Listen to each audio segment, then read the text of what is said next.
Hello, everybody. Welcome to Real Chat. I'm Lucas. I'm here with my bros. Hello, my name is Kaden. You're gonna like We make both that. perpetually have the voice of Pops from regular show, so I just might interject Yeah. sometimes. You're gonna like peak the audio. You I'm, keep like doing I'm, that I'm, shit. I'm Parker. Damn. I'm Parker. I peaked the audio just now. I'm very sorry about that. It's my bad. Yeah, and I'm yours- Kaden.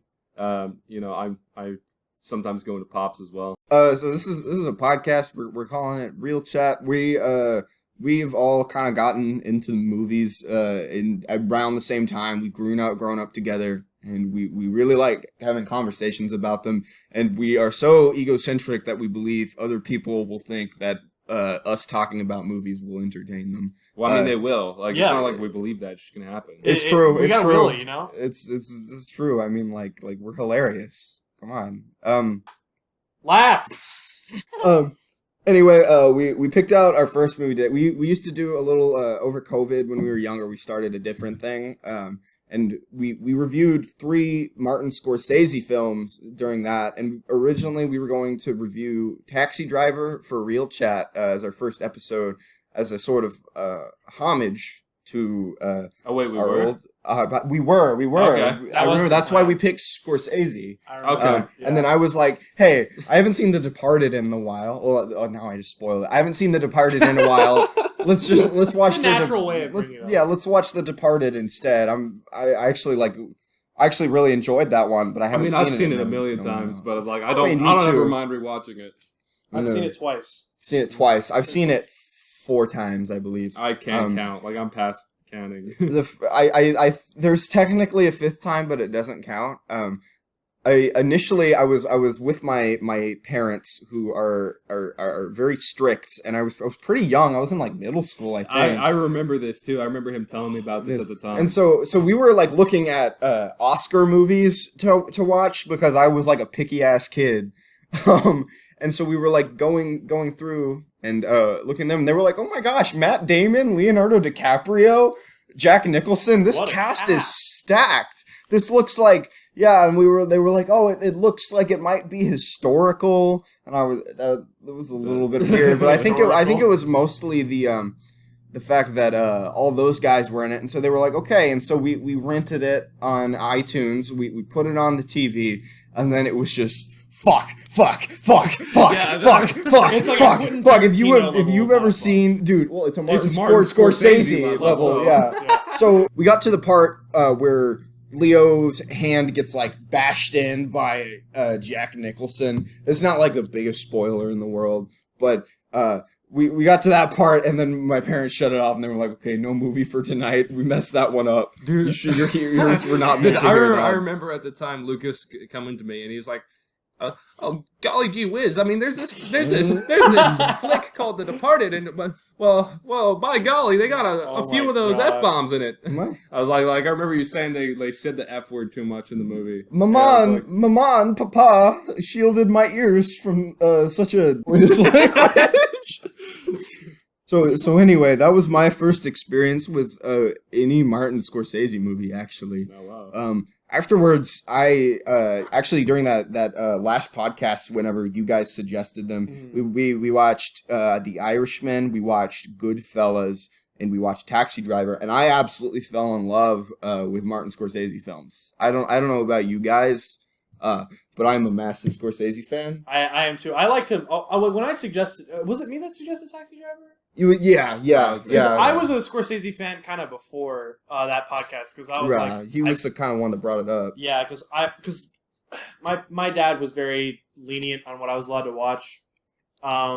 So like, there were some Scorsese movies that I know from when I was a little bit younger. Like, there's one that we didn't even talk about, which is After Hours, which I don't even think anyone knows. Which- Oh, I Dude, love I- After yeah, Hours. Are you that kidding was me? fantastic. That was on the top Underrated. of that was on the top of my letterbox for a while, and it's my It's girlfriend's favorite movie. Actually. Underrated, really It's good a movie. that is a classic, So, yeah, for yeah. sure, cult classic. It's really funny and dark. Yeah. It's pretty What good. is your opinion on that one? Maybe we might have to watch that I one. mean, I just like how absurd that movie gets. It is, You know, it like, is, it, yeah. it really gives you the feeling of like it's basically what it's like being up at 3 a.m. and like Yeah, just yeah. stuff starts. You kind of just lose your grip on reality. It's like it's It's very, unique in that way. And Yeah. in a lot of ways, I feel like it is actually very similar to The Departed in some of, like, the chaotic, like, Pulp Fiction-y, Right. very, like, seamless, like, plot strings that all work together but don't affect each other nearly as much as, like, in a traditional, like, very, ABC type film. So... I don't know. The Departed for me also makes me think a lot of The Wolf of Wall Street. Just the way it's like Yeah. it's Yeah. a very long a movie that's densely packed, but moves just the way it moves. Oh scene my to god, scene Yeah. very fast. The Pacing's pace fantastic. the pacing is one of the best parts about that. And I think Scorsese does that in a lot of his films. Specifically Goodfellas may have been like the first time he kind of got that like long form but like really just like hit you over the head Yeah, with each snappy scene. scene Yeah. to scene. A lot of stuff going on.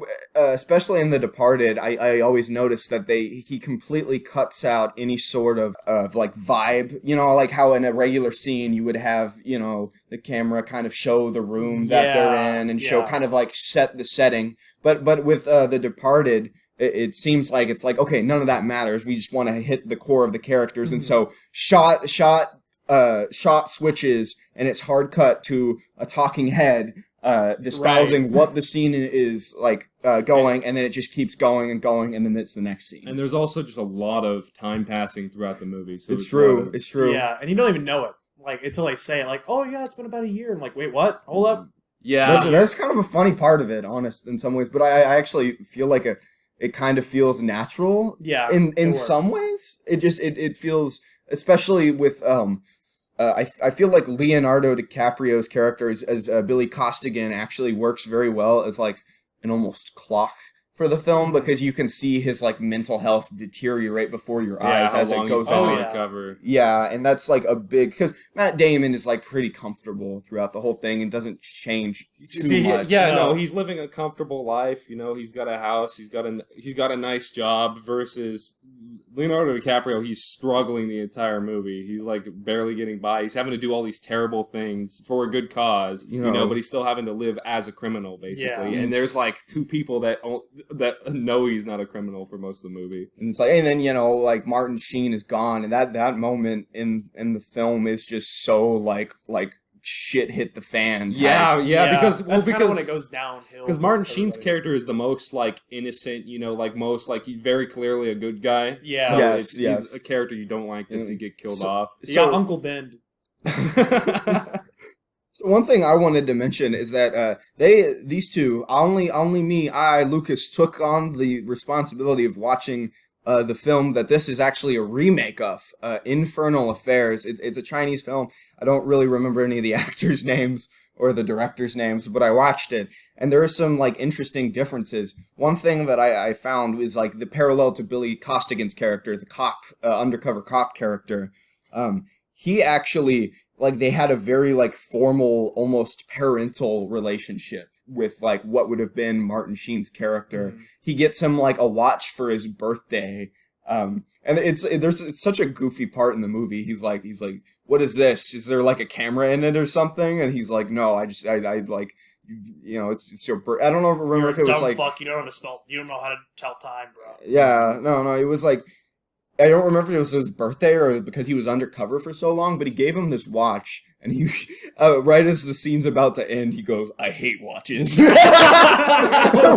Like, it's like almost like this teenager resisting his father's affection. And at the end, in the moment when he dies, it goes like black and white slow-mo, and like really sappy pop music starts playing. Does it zoom And in on he's the like, watch? it like goes back to previous scenes in the movie with them talking, and it's like supposed to be this emotional moment, which is completely contrasted to the way that Departed does it. There's definitely like more levity in the sense that like it's the only person that Billy really actually has like a somewhat human connection with, but it's a lot more subtle, and the contrast between his like more adversity to the other characters is kind of like what makes that subtle like niceness and kindness from Martin Sheen play out. But within the internal affairs, it was more he had to hit him over the head with like, here's a watch for your birthday.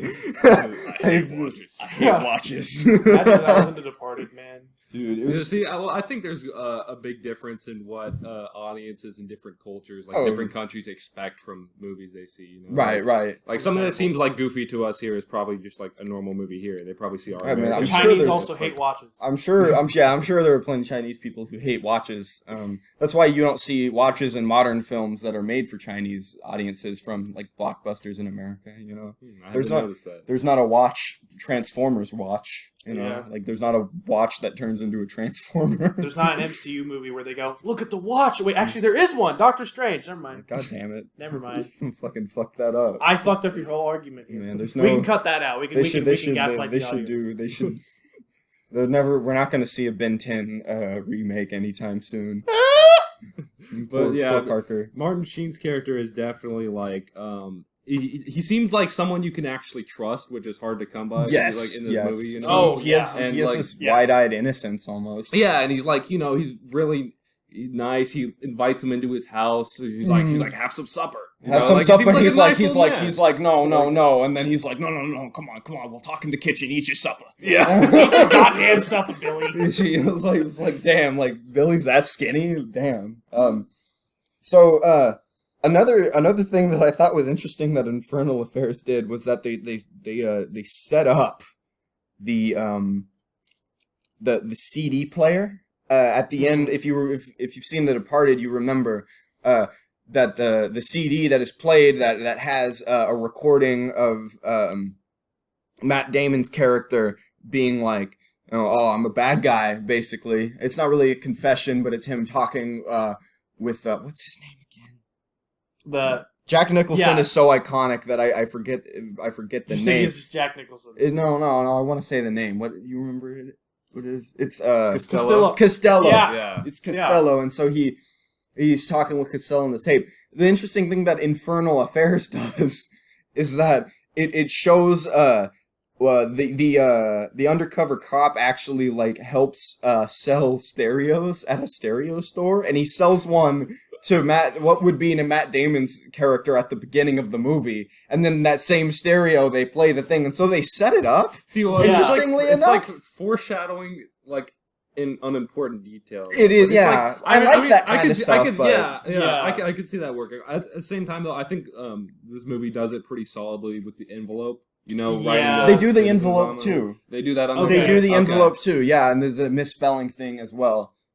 See, I'm glad we have someone here who has seen the That original makes it. movie That for makes it reference. interesting. Yeah. Like, There are a lot of really fascinating differences. Also, the fact that there's a lot, like the beginning of the movie, it cites the Nirvana Sutra of Buddhism, which was interesting, which discussed hell, and so and then you kind of look at the name and then from this perspective of that film is much more about like how as these moles get deeper and deeper into their cover, it's like they're making their lives more and more hellish, which is like an interesting perspective. I mean, but yeah, I that's a feel cool like way it's to come kind about. it's kind of different in The Departed in a lot of ways. They definitely use a lot of Christ imagery, because that's a Martin Scorsese thing, but there's not much like hellish sort of ideas presented about it. It's much more about rats and environment. Yeah, I think the movie's a lot like it's very morally gray as well. Yeah. in terms of like it's like you think this is the good guy pretending to be bad, and then the bad guy pretending to be good. But then it's also Costello works for the FBI, but he's definitely not a good guy. Yeah. You know, And there's then like that cop at the end. That's also bad. At the beginning of the film, Costello, the first line that he says, "I don't want to be a product of my environment. I want my environment to be a product of me." It's like he has made his environment a product of himself, because he himself is a rat infested with a world of rats. Yeah, and you literally. sort of see that like develop throughout the movie. Once you realize that he was a rat and he says that line, then you realize, the girlfriend was sleeping with both of the rats. Even she has a double life. Even as well. Like, she That's has so a double interesting. life, and then even it could be an idea for like Mark Wahlberg's character. Like he seems like a pretty by the books guy, and you don't really see him do much field action. But by the end of the movie, he just fucking shoots Matt Damon in and the head. he's not even a cop anymore. He just does that. Yeah, he's just a straight up fucking criminal at that point. It's like it's really interesting. all of those dynamics playing out. Mark Wahlberg's character is not in Infernal Affairs, and I think that is a lot. Like that's a big part of what I didn't like compared. That's such to, a sin. I did like Infernal Affairs. Okay, it's just like that part. Mark Wahlberg's character, he's like hilarious. He actually really makes like a lot of those scenes really intense in a lot of ways, and there's a lot of great lines from him. Well, maybe not. Maybe fuck yourself. Like, maybe fuck yourself. Man, yeah, he dropped so many funny lines in there. Well, from what I've heard, his role was kind of expanded because of Mark Wahlberg getting the role. Like originally he didn't want to do it, and he kind of like he kind of played it up. Worked with Scorsese to expand the role and add stuff to it. You didn't work with Scorsese initially? No, originally the role I get from this is me like just remembering things I've seen on videos about this or whatever, but like I don't think the role was as developed at the beginning. I mean, you can almost kind of see that throughout the script. Like he's just kind of like a Martin Sheen's buddy for a little while, and it's like adds a little bit of bad cop to the good cop of Martin Sheen and creates good contrast. But then eventually you like see him become a more integral part of the plot and him interacting with Alec Baldwin, and then once he's gone, that's also a big deal because he's also like whether or not you don't realize it because he's so mean to Billy Costigan the whole movie. But once he's gone, then Billy's just even more screwed. Because there's less people that even know who he is. There is one really unrealistic element of the movie, and that is in regards to Costigan. Leonardo DiCaprio would not have sex with someone over 25, and the movie, like, he does that several times, and He does it once. He does it one time. Oh, I thought he does it twice. No. I thought he smashed her twice. No, I guess it is once. So you're just okay, but still, it's the most unrealistic aspect of the movie because Leonardo DiCaprio would just simply not do that.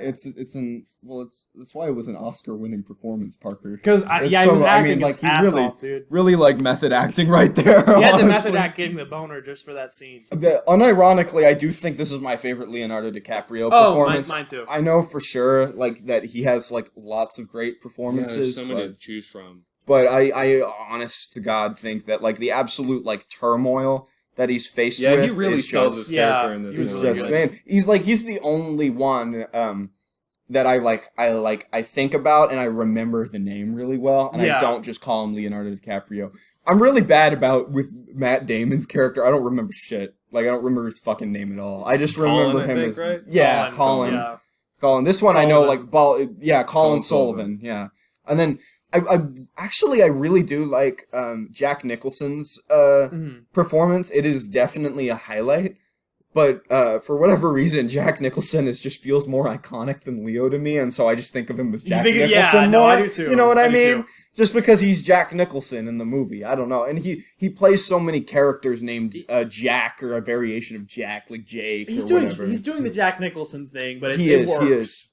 It definitely is in service of the movie. I think he does a lot more than the Jack Nicholson thing. Like obviously he does like that weird jokery method acting stuff, but he's so intimidating and has such like a puffed out chest and such a presence. Such a good screen presence for sure. Well, he also just really fits the villain role of being like the most very clearly evil character, and that adds a lot of tension for when Billy is like, man, I'm gonna get killed by this guy, it's like there's definitely a lot of tension there from his character. It just seems like he just gets more unhinged throughout the movie too. Like, definitely. I mean, when Billy's talking to him, he's like he's losing it. Like, when are you gonna get me out of here? He's gonna kill me. Yeah, you just can't keep doing those things. And another big part of it is like his treatment of women. In some ways, is like a big a sign of like how obviously like detached and like he's he's a gangster. He's obviously going to be a misogynist, but like I noticed like anytime he ever like tells like his wife that he's horny or whatever in the movie, it's always after like some act of like absurd violence is committed or or he like makes some like fucking like power move against one of his guys. Like, he's like, now I got a boner. Like he'll literally like cut somebody's hand off and then be like, honey, I got a hot on. That's such a weird aphrodisiac to have. Like, I don't understand. I mean, it shows again like it's more symbolic. Definitely symbolic. And it's very like it's also I feel like it's like like the scene towards the beginning where he takes Billy Costigan's hand and like he has this guy like just fucking beat the shit out of it. And it's so brutal and it looks so painful and you're like, holy shit. And then after that he like walks out and he's like takes his wife and he's like, come on, I got something to show you. And it's like damn, that did that for him. It's kind of gross. Well, yeah, he falls into movie. more like the central force of evil that everything Definitely. else in the movie kind of orbits around and falls apart because of. That's like his like you said, he made the entire like world of the Departed his it's his like environment. It's like the thing. He's a product of his environment. No, he's not a product of his environment. His environment is a product of him. Oh wait, yeah. He like completely like the thing. The thing, yeah. The thing. Shout out to the band Karma with an H. They sample that line for the beginning of their song "Forced Out of Heaven." I highly recommend that if you're into hardcore music. That's not how that song goes. That's how it goes. That's a brief. That's what it would sound like if I made it. You should check out my music, please don't.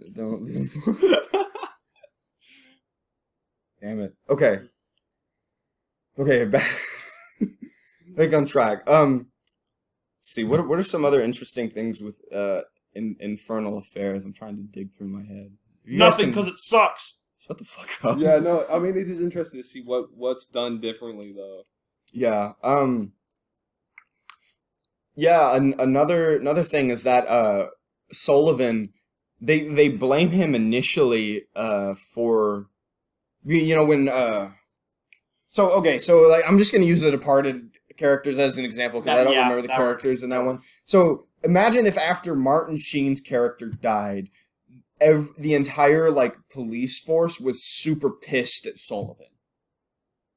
So they're that like, would be interesting. So they blame him for this guy's death because he was the one that set it up. Instead, they blame Mark cops Wahlberg's there. character, which I was like, wait, I would blame Sullivan, but that's because I know. Right, yeah, but there's no. So that's interesting, and then so that actually gives a little like that's like actually the motivation for him killing Costello within Infernal Affairs. That makes sense. Because he wants to be a hero in that environment that he's been a part of for so long. And so then after that, they're all like, oh my God, they give him a cup of coffee and it's like really nice. And then he talks to the guy and the guy's like, he sees the envelope. He's like, holy shit. And then in this one, it seems like that Billy Costigan's character is just going to kill Sullivan instead of bringing him in.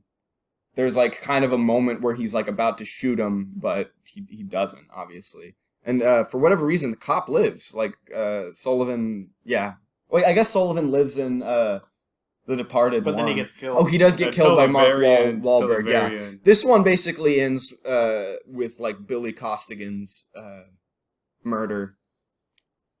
Wow. So does the equivalent of Cullen ever get any comeuppance by the end? Or... Oh, he died.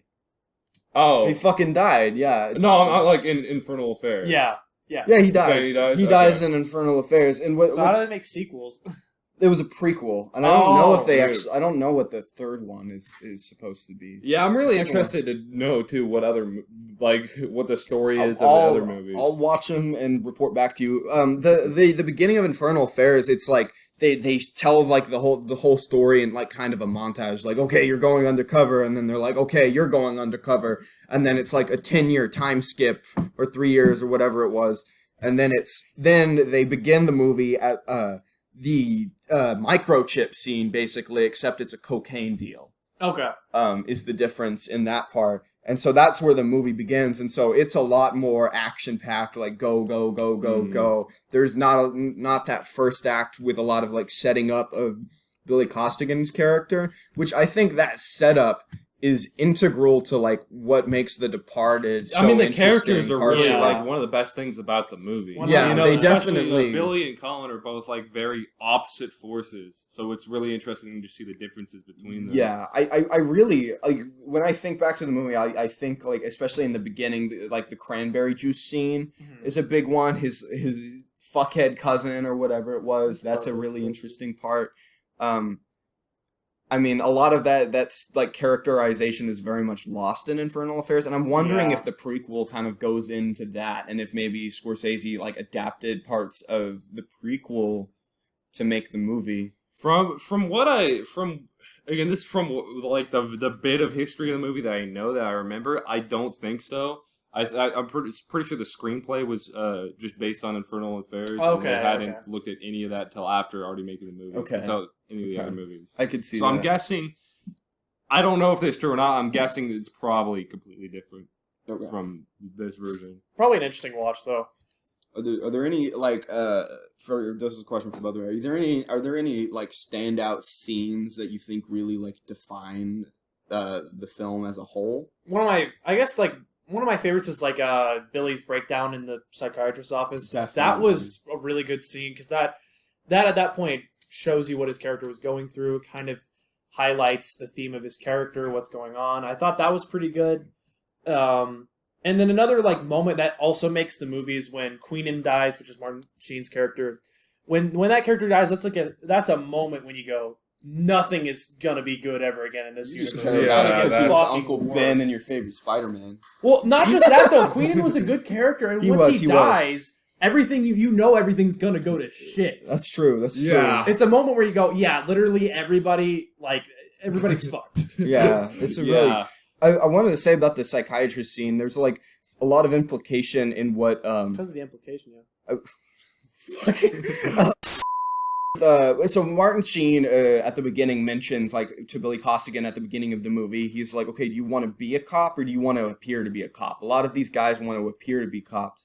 And so whenever he's in the psychiatrist's office and he's like, there is nobody more full of shit than a cop, than or maybe a cop. And then he was like, oh, but a cop on TV is more full of shit. That was like almost like a reflection of like how he kind of sees himself as higher than a lot of the other cop characters. Like he feels like he's really out there getting in the nitty gritty and getting no glory, and that's a lot of that's the thing. That's the frustration. thing is he is doing like really the hardest job, like with no recognition. Yeah, versus versus Collins living pretty comfortably, Which is really interesting because he is the criminal in the situation, and he gets away with everything till the very end. He gets killed. Like he's really like. He's quite a smart guy and really lucky for throughout the film. There's so many moments that the tension is high. Like, Sullivan, he gets so close. Matt Damon, like, I associate with him playing characters that are more on, like, morally a good side, but this is a movie where he plays somebody completely different. Man, he was just so brave that fortune favored him. You know what I mean? You know what I'm saying? Like, I'll just say, like, Matt Damon's character. I mean, I think this might be my favorite performance from him. I mean, I would have to go back and watch some other Matt Damon performances, but I'm really with you there. This one stood out to me because it's more. It was, I guess, hard to explain. It was more like complex material than he normally has. Not trying to say all it's the movies suck, definitely but more. it's like, It's definitely more complex than like Born Identity or like fucking Ocean's 11. So it's like it's more complex, and I think that performance is really interesting. It shows that Matt Damon can be a really good villain. Give this man another shot as a villain in something else, as long as it's good. Because he's really good at that character. Well, he's really good at being the fake good guy. He is. He's good at playing like a goal with, which like honestly, it's been like I could see that being a complaint for him in like other of his movies. Like he's like too good. There's like a sense of insincerity to his like good guyness, and that's what makes his performance great. In this is he is completely insincere. Like, he's full of shit. But like, but like, I think especially with the scenes with his girlfriend, it really like shows his like really like great charm and the fact that he can act like whenever whenever he goes, what makes you think I want to see you again? And then she's like, don't you? And then he was like, yeah, I'm fucking with you. That like shows some good riz. I'll take some points from him. That shows that he's that manipulative and he can switch between those so well. I'm joking, by the way. I will not take Riz from the villain of the the movie. That was a do not don't take his advice. Riz, but don't take his even there he has that line to Costello. He's like, well, if it involves lying, I'm pretty good at that. Yeah, definitely. And then, but then at the same time with Billy Costigan, it's more. Not that he like feels like he's lying, but he's good at being steady. He was like, my hand, I'm like sitting there with a mass murderer and my hand is completely still. And it's like, he's had to overcome so much of his anxiety. And for that one, I mean, obviously it's a lot more biased towards Leo because he's the good guy, but it really shows like the difference between him lying and then this guy, him like it's like a moral good for him. The fact that he can do that. Yeah, well, the thing is, he is experienced in lying too, though. I remember when he's first, getting this assignment from Queen and Indignum at the beginning. He's talking to both of them, and they mention about how he would have to switch between his two different families, and basically already is experienced in having to switch his identity. So it's kind of interesting. Both the main characters are lying the entire movie about who they are. And one thing is that Billy Costigan says, "Oh, I want my identity back," and the way that they do that is when he dies, he's recognized as a hero. Therefore, his identity was being a hero. Yeah, he gets the cop's funeral, the bagpipes, and all that. Like, Infernal Affairs had bagpipes at the end.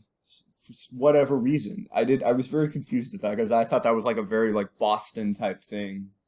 But it's like, it's in that. Maybe that was like what like kind of made Scorsese want to set it in Boston or something. I believe it was the screenwriter that did that. Oh, okay. And Matt Damon. Or no, Mark Wahlberg. Sorry, Mark Wahlberg. Yeah. What do you guys think of the soundtrack? Oh, dude, the soundtrack is great. Like, Shipping Up to Boston You're a as big like fan. a theme for the movie. Are you a Dropkick Murphys fan? I haven't listened to much. You need to listen to Rose Tattoo. That's another good one by them.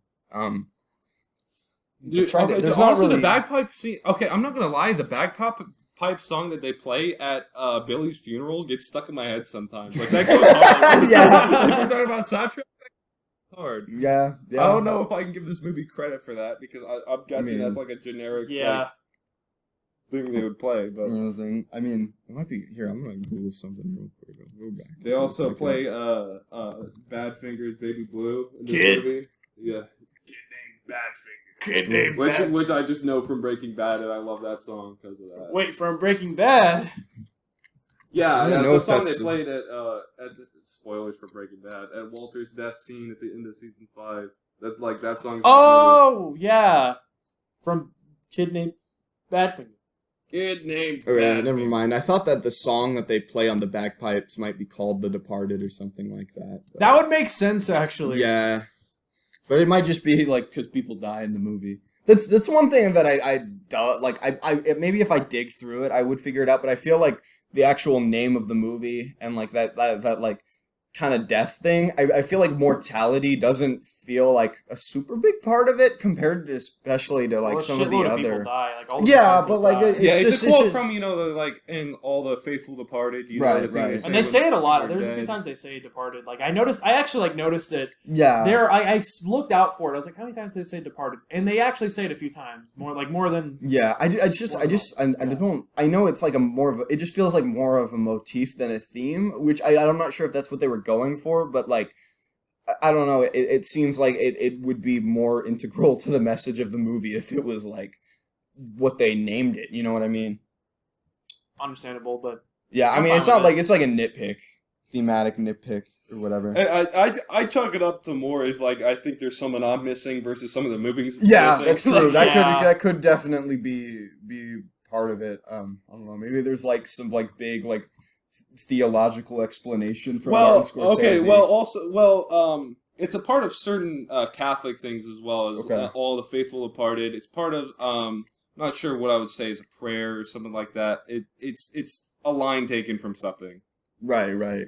Okay, and Catholicism is just a big part of Scorsese's it's a big part work. of all of Scorsese's movies. Big one that I've actually wanted to watch is The Silence with Andrew Garfield in him. That's like a big religious film. I think that might be an interesting one. And Willem Dafoe's The Last Temptation of Christ. I haven't seen that either, but I've been interested. That's one those are a few I've actually really been interested in, especially compared to like Mel Gibson's one or whatever. Yeah. Mel Gibson. Mel Gibson Does not sound like that, but you know. So you guys got anything else to say about The I Departed? think I've kind of said what I wanted to say. Um, You ready to spin I the think wheel? something interesting. I'd just like to say. I just like the difference between. I think what really carries this movie is its concept. Is like the That's difference true. between Cullen and Billy's characters. You know, like it's Man, interesting because it's like there's the bad guy who's on the cop side of the world, even though he actually works for the gangsters. Right. You know, and at the same time, there's a Leonardo DiCaprio is from the sketchier, part of the world. Right, He right. has, a bad upbringing and was, he has family involved in crime. At the same time, he's the good guy and actually working for the cops. And just the fact that there's these two opposing forces trying to, I guess, infiltrate It's like- each other's organizations is Yeah. such I a mean, strong concept It's for a movie. I mean, like it's almost like That's why they made so many off the exact same concept, I guess. Yeah, but they Departed read did the best. they really read Mad Magazine and saw Spy versus Spy. Yeah. Yeah, honestly, I think Infernal Affairs Bro. actually ripped off Spy versus Spy. Bro, take away this movie's best picture and give it to Mad, alright? Like, I think they should make a remake where like someone just wears all black, someone wears all white, and boom. you got Dude, yourself a that Spy would be versus Spy so movie. funny. Oh my gosh. Inspiration. so, I guess, should we get to the point now of picking the next movie? I mean, what Well, should we gotta we throw gotta out give our our scores. All right, scores. Okay, Okay. Kaden, you go first. We'll go on the line. Okay, so I'm gonna give the preface that like I don't put too much into like 10 out of 10 scores, in terms of like 1 through 10, all the ratings and stuff like that, like because that changes for me. Like the value of what a 10 is and what a 1 is changes for me over time, and like As you watch. whenever I found a better Yeah. movie, that's gonna change what my entire scale Yeah. is, and I'm also the more I think about something, the more it's gonna change. But I'll give this movie a 10. Like it's one of my favorite crime movies, and one of my favorite Scorsese movies, which says a lot because a lot of his movies are in my favorites anyways. yeah. So, yeah. but yeah, no, I would give this movie a 10, like pretty confidently. I think I'm gonna stick. I switched it to a 10 earlier today, but I think I'm gonna switch it back to a 9. To be honest, because there are definitely other Scorsese films that I connect with more on like a slightly more, I wouldn't say like personal level, but I put a little bit more like emotional investment. This one, it definitely goes super hard for the entertainment factor though. I Yes. gotta say, like this is a great one. Like if you're ever like, if you've never seen this and you really just want to watch like a not boring movie, this is like definitely an entertaining fucking movie. Oh, So- for sure. I'm going to also agree with Caden and give it a 10, but I will explain. One of the reasons is I've seen a lot of Scorsese movies, and I think most of them are 10s. I don't think he really misses. So Old Marty Boy getting a 10 is kind of like it's Martin Scorsese, but I Yeah. think this movie really earns it. Yeah. I think The Departed is really good. When I try to even think about any problems in the movie, I end up finding nothing, in my opinion. I find it to be a pretty perfect movie. There are ways it could have fucked up that modern blockbusters would have done, but this movie doesn't do that. Definitely. So I think this movie really works. The movie's I think got it's pretty so fucking much riz. awesome. And so yeah, I mean, what I I'll agree. say about, for me, what a 10 out of 10 rating means is the difference between a 9 and a 10 is just something personal you got to get out of the movie. Right, for me. right. yes. Like there are Definitely, movies that I would definitely. say are like amazing that I would give a 9 compared to a 10, and really there's no metric I could give as to what makes that. Oh yeah, difference. that's like why I'm giving. I don't have like a super like I don't have a nostalgic investment or like a super personal investment, but it is like a perfect movie. I Yeah. can't really see a flaw. It's like a very airtight, and there are probably mistakes in the movie, but the pacing is just so fast that like they're impossible to Yeah. catch. I wouldn't say I have like a strong personal connection to this movie, but it is able to make me feel emotions the way like Definitely. especially just a lot of like dread and tension Yes, throughout the entire yes. movie. That's definitely a big part of it. The dread and tension. So we gotta pick a movie for next week. So Spin a wheel. we got a little randomizer wheel right So here. yeah, and- whoever gets picked gets to pick the next one. Okay, let's see. I don't think it's gonna be me. I was right. It's Lucas. Oh shit! I forgot what I was actually gonna pick. That means you have to spin it again. No wait, I just remembered. I've been meaning to rewatch this one. I'm sorry, you guys, because it's a longy. I'm scared. The Good, the Bad, and the Ugly. Okay. I want to watch Clint Eastwood's Sergei Leone film. I rewatched Once Upon a Time in Hollywood recently, and I really, really loved that one. But I want to rewatch the Good, the Bad, and the Ugly and see if it holds up to my opinion there. And then I think I'm going to watch the Dollars trilogy backwards after that. Go for it. Because some people said that like chronologically they like go backwards in time, even though it's not actually the same character in each movie. It's more just packaged together as a trilogy. It's just kind of like they made them at the same time and they like are kind of similar tonally. But I'm excited for that. Are you guys down for that? All right, yeah. I don't think I've even seen it. Wait, maybe.